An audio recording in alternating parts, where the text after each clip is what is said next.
Hi, everybody, and welcome to Your City, Your County. This is the August 12th, 2020 edition, and we have the Masked Marauders with us today.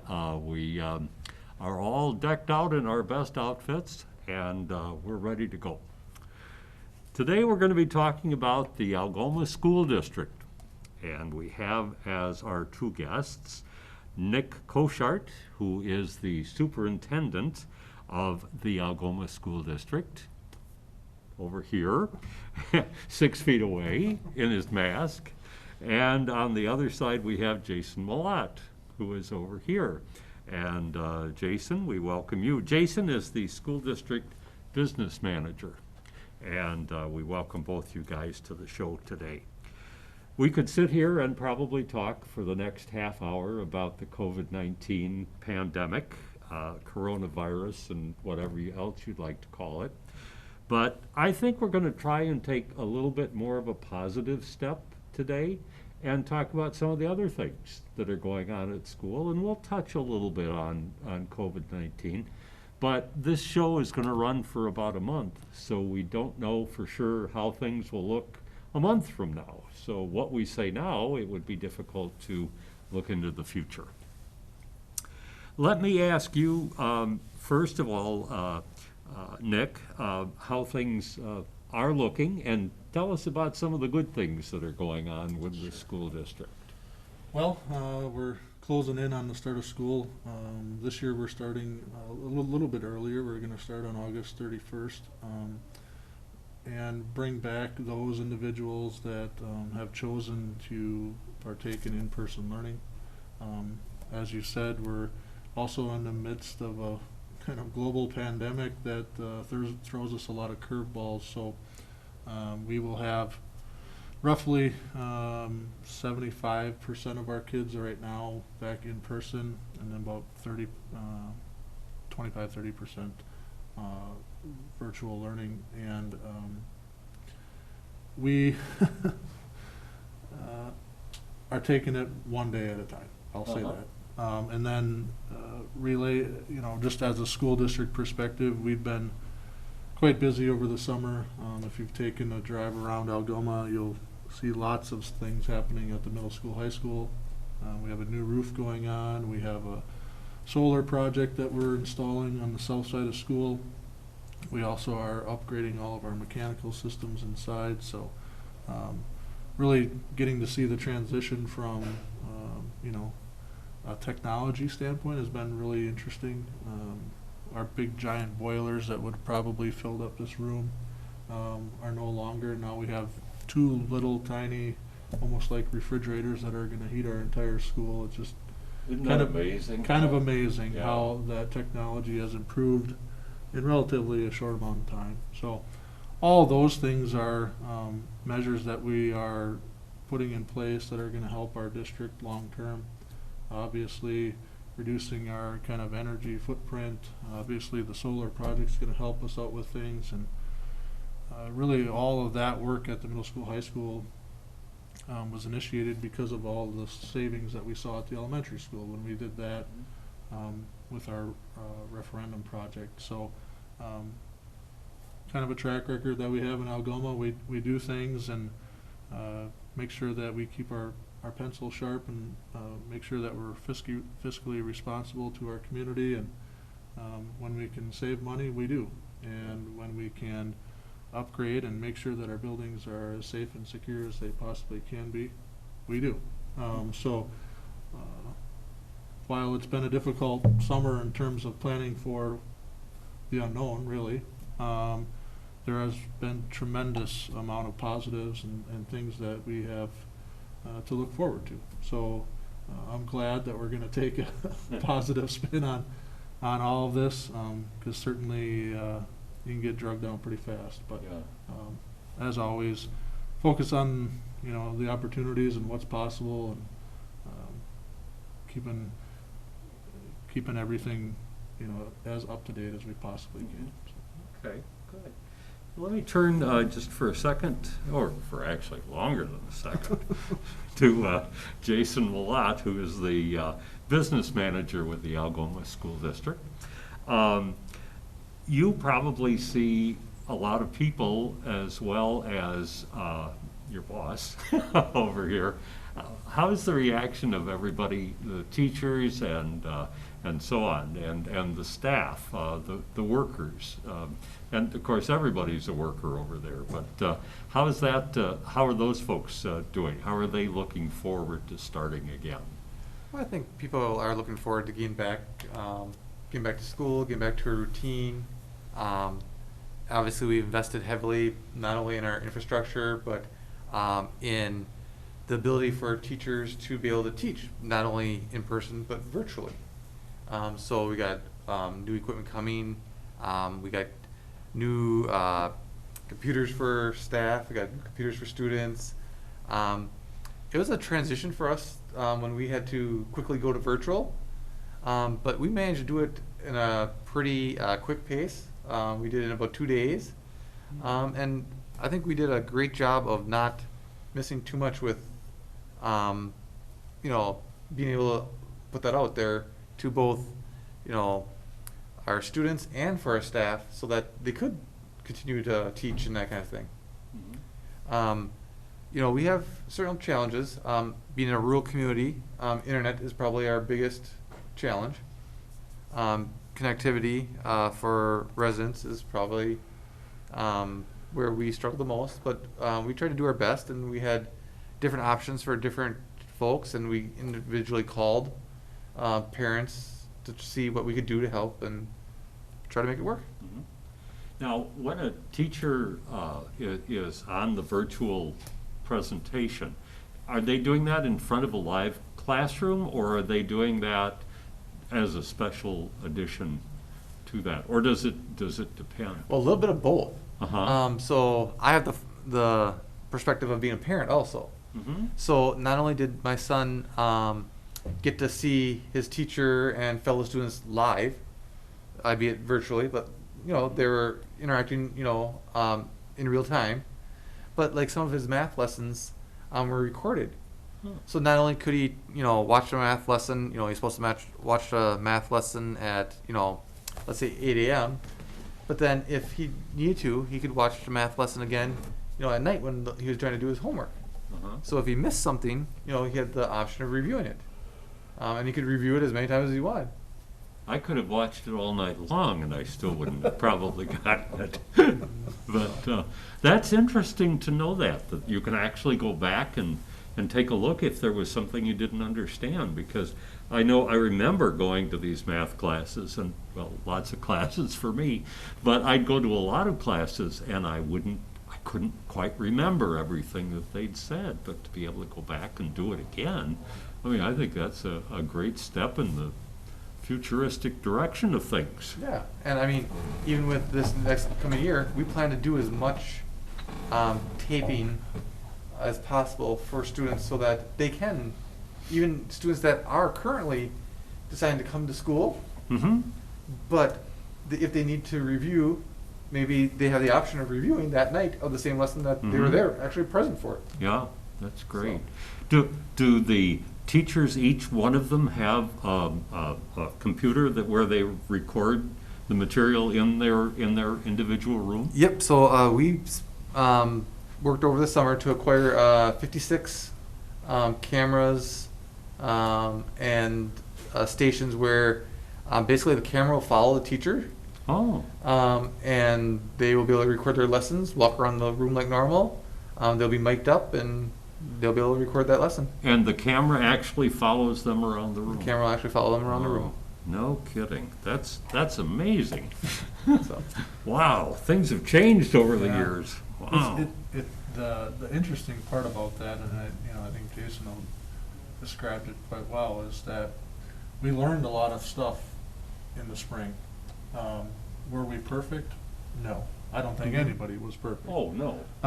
But we learned a lot, and I think that's the stuff that we're trying to implement this fall and provide the best possible educational experience we can. And if a student, regardless if we have COVID-19 or whatever we have going on, I think these are practices that will likely be kind of foundational elements of education as you go forward, because kids miss school for a lot of different reasons. And having the ability to have recorded lessons so that kids can go back and look at them, not to mention kids are, doing lots of different things online, taking courses online, and that ability to pause, go back, and say, what did they actually say again? Before they go ahead and make a mistake or develop a bad habit, Yeah. I think provides a pretty comprehensive learning environment. And in the same token, is it the exact same as it would be in person? Absolutely not. Uh-huh. But what we're trying to do is do the best that we possibly can, and get the latest technology to help our kids, so that regardless of kind of what we're going through, we always can have content available for students. Our teachers can interact with them, and it can be, a learning module that's accessible really anywhere, right? Because that's the other piece of all of this, is that things are changing so rapidly that you see a lot of movement of people. And certainly we saw that prior to this, but now people are moving around a lot more than they ever have. So it allows us to continue to have a connection with a kid, and they may not even live in our district anymore. Or we might have kids from other areas that like our platform or our program, and they want to opt into that. So I think there's a lot of positive, even though it looking back, that was quite the transition from a Friday afternoon, all school assembly, and me telling them, I don't know what's going to happen, but I want you to be prepared, and then really coming back Monday, distributing computers and technology, and getting our teachers and our staff and everything to rock and roll by Tuesday morning was pretty amazing. I would imagine. I mean, it was really pretty amazing, and something, again, that we knew we needed to learn from, and I think we did. And you saw some teachers just knock it out of the park, right? And you saw others that wasn't their thing, wasn't their element, but they found ways to connect with kids in other ways. So lots of positives that came out of it, and as long as we keep identifying those positives and expanding on those positives, I think we can mitigate the negatives, regardless of really what's going on around us. So this kind of goes with school choice then too. I mean, it's part of it, right? So we have to be competitive in the market. And if I would have said that phrase 10 years ago, people would have looked at me like, are you crazy? Yeah. But that's the reality of education now. Because people can really go where they want to go. And they are consumers of education. And we have a job and a duty to do and make sure that we are providing the best possible content and experience that we possibly can.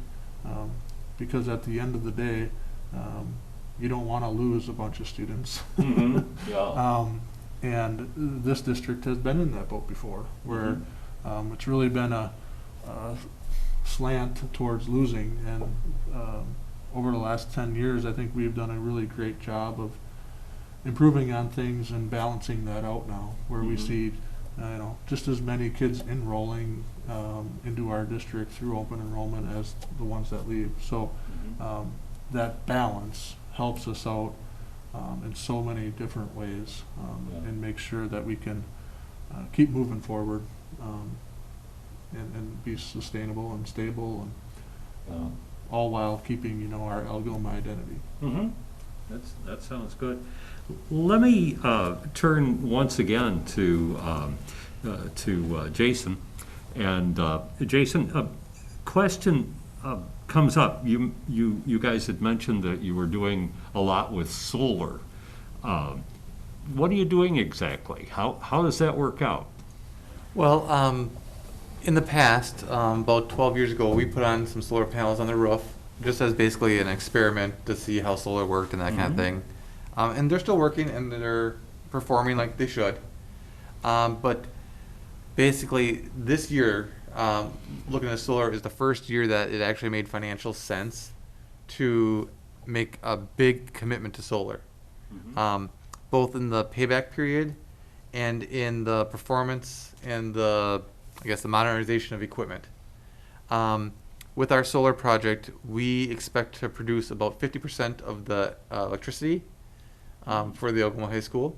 Mhm. And our expected payback is right around 12 years. Wow. Now we have grants and that kind of stuff that will even shorten that period. Mhm. Both the Algoma utility, the local provider here, and also Focus on Energy are helping out with grants, that type of thing. But yeah, so the solar project will be a big project, roughly 180 solar panels. And like I said, it'll produce about 50% of our electricity. With this commitment, we're hoping that we'll just continue to reduce our energy costs, along with our boiler project. Mhm. The boiler project is actually our biggest savings. We spend roughly $80,000 a year on gas, Hmm. and we're hoping to cut that in half. Wow. So Well- between those two projects, we hope to save quite a bit of money. Well, are you considering doing some of this also with the elementary school? Or is this just mostly the high school, at least at this point? Well, at this point, the boiler and the solar project are happening at the high school. However, 3 years ago or so, we did the boiler project at the elementary school. Mhm. And that's where we learned that just changing out the boilers and the mechanical system, we could save quite a bit of money on our energy costs. Mhm. So that elementary project actually really is what convinced us to do the high school project. Mhm. Because, like Mr. Cochart said, the boilers were still working, Mhm. but they were huge and they weren't energy efficient.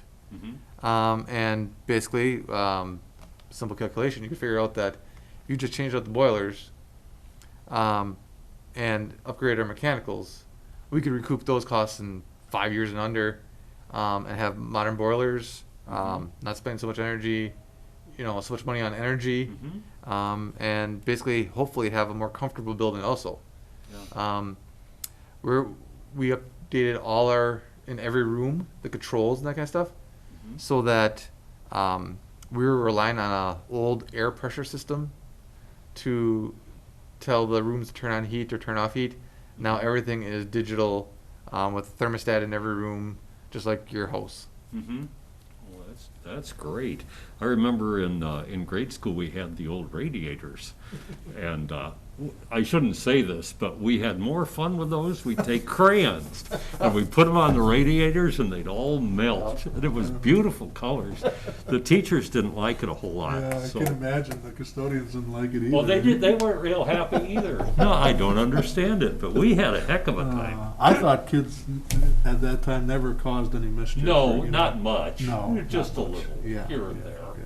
Thank goodness we don't have too many radiators around, or people would be getting the idea again. Yeah. We don't want that. No.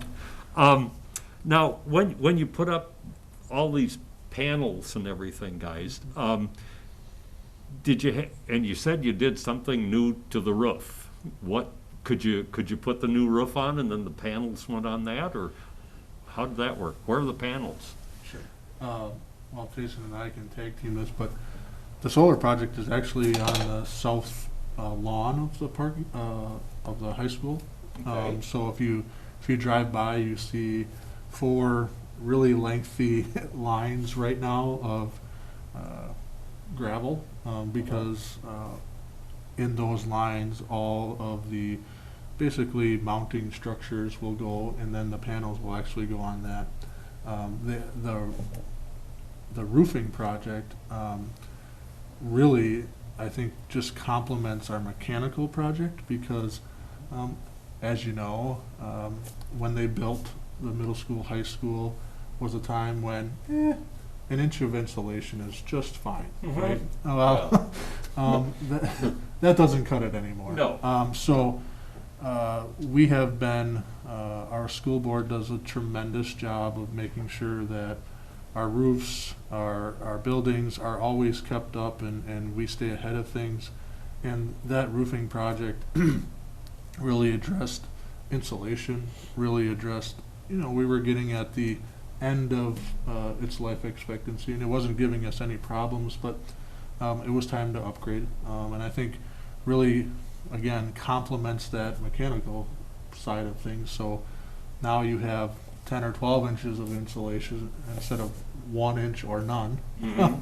Those boilers don't have to work so hard. Oh, yeah. With that solar project, too, again, it just complements everything. So,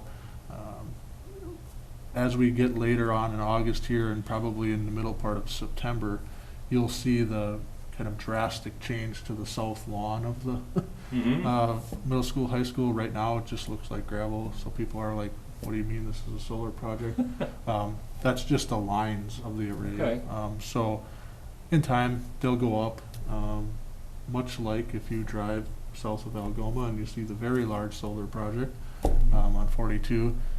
It will be similar to that. Mhm. So you'll see big giant solar panels, and they'll be working at all times and supplying us some much needed electricity so that we can, basically diminish our dependency, right, Mhm. on all that stuff. So the ones that we mounted on the roof are very small in comparison Oh, I to imagine, what we yeah. have now. Mhm. But even those, it's a really cool educational tool as well. Mhm. And I think we are certainly going to use this large solar project as an educational tool. We have classes at the high school that are, chomping at the bit. They want to learn about it. They want to go out there. They want to see the process. They want to see how this all works. And so it helps us not only with our energy, but it also helps educate our kids, look at different ways to create energy, save money, and all in an effort to make everything more efficient and more effective. So. And I'm sure as these kids grow and mature and get married and have their own families and their own houses, they're going to be able to look back and say, well, yeah, I was part of the project. Yep. I remember when they did it at the high school, and now everybody has it, or Yeah. it's the thing to do. Yeah, I would assume in the next, corresponding decades here, you're going to see more and more of those types of things, just like you saw wind energy kind of become more prominent. You see solar becoming much more prevalent, certainly in this region. When are you expecting your first windmill? I don't know about that. I can't tell you that we've had conversations about wind energy, not necessarily putting up one of the giant ones that people are familiar with here, but you see many places try to capture wind energy with spirals and things of that. So I wouldn't, say it would never happen, but Yeah. if we went down that route, I would tend to believe that it would be more things that people probably wouldn't even notice, actually. They would be more aesthetic and some type of really piece that would augment what's already happening there. So. Well, with your proximity to Lake Michigan and the wind that blows off there, maybe someday. You never know. Yeah. You've talked a lot about the virtual education. The question that comes to my mind has to do with science quite a bit. Now, it's I don't know how you're doing like physics and chemistry and biology, but those obviously usually require a lab. Will you still be doing the lab in person? Yeah, we are trying to do our absolute best with courses like that. And I would add, we have many elective areas that are very much dependent on tools, certain spaces, in order to get the maximum benefit. So we are still gonna have those courses, and our teachers are really good about doing things on an individual level or small group level so that we can follow all the protocols and protective, mechanisms that we have in place while still providing that experience for our students. Get lots of questions, how do you do tech ed virtually? Well, you don't, right? So we have to switch gears and think about how do you provide a project-based kind of curriculum where you can have your teacher be a facilitator on the side, or you get a small group of kids where you can make sure all of those preventative, safety things are in place. And it's just a different mode of learning where they're gonna have a project and they're gonna go from, A to Z on that project and all the different content that applies to that project. Same thing applies in chemistry and physics and science-based courses. And frankly, we have done a lot of encouraging to our staff members this year about there are so many places that you can learn about chemistry, physics, tech ed related things, agriculture, all that stuff. You don't have to be in a 30 by 30 classroom. And last time I checked, the safest place you can be during all of this is outside, where you can keep your distance, and yet you can still have all these engaging and great experiences for kids. So it's one of the things when you're talking before that I think part of this fall will be our community being okay with seeing education happen in different places. And that will probably be a shock to some people to see large numbers of kids out and about in our community. Not necessarily large groups of kids, but kids out and about looking at and interacting with all the assets that we have in our community. And the same thing with our school district, kind of land area. There are so many things and places and really so many generous people that have said, use it, right? They may have a pond or a forest or whatever. If you're, teaching Wisconsin forestry and wildlife, why not be in a Wisconsin forest, right? So we are encouraging all of those things, and our teachers, I think, are welcoming that opportunity because I think it just adds a new element to their teaching. If I can throw in my 2 cents, Yeah. I'm on the board for Crossroads at Big Creek, and I hope you guys will come up there.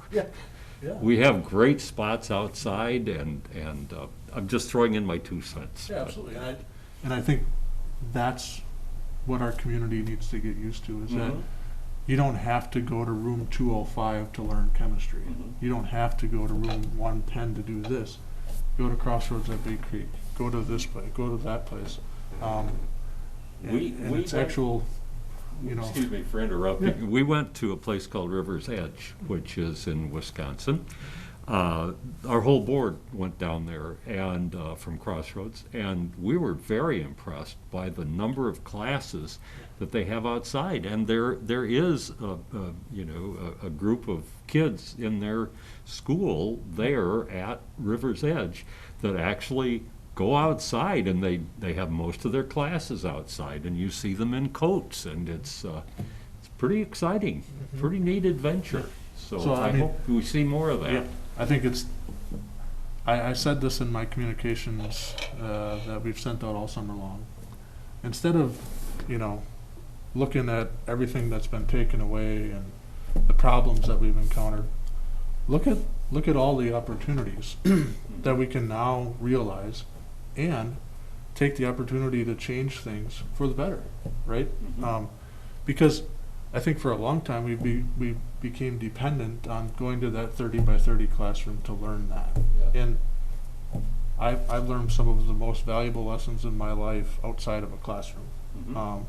And some of the skills that I have, I frankly couldn't learn them in a classroom. So we have to provide those opportunities for kids. And it's been an opportunity to reflect on what education was, and needs to be, but then also, what can we do to make it better?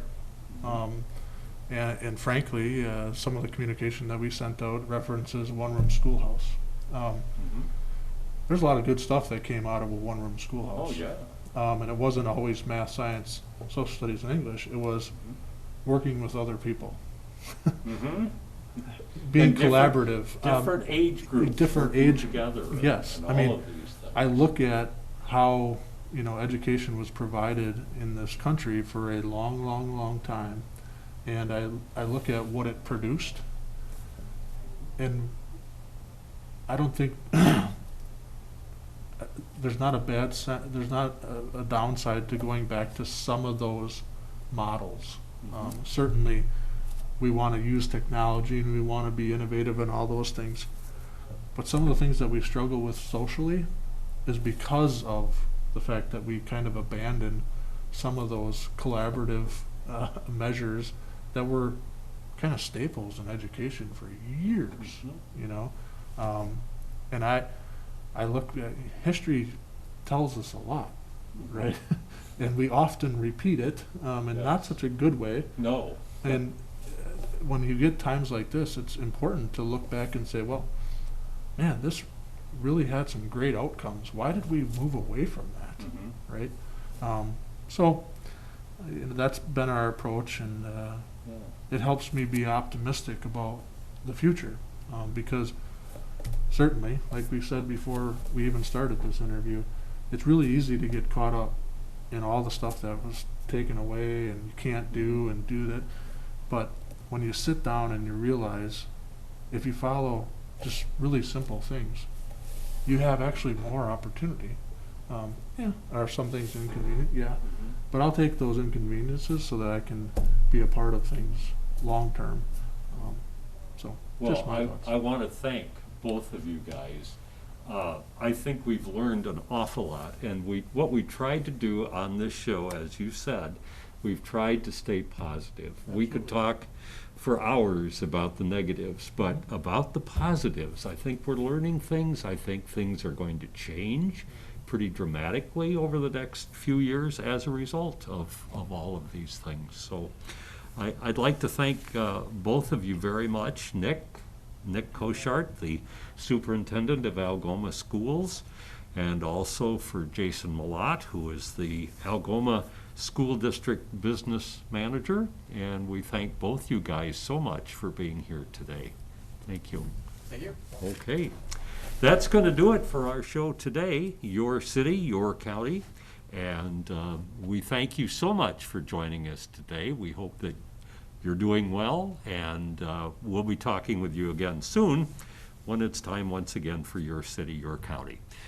For the program, I'm Bob Gray. Have a great day, everybody. So long.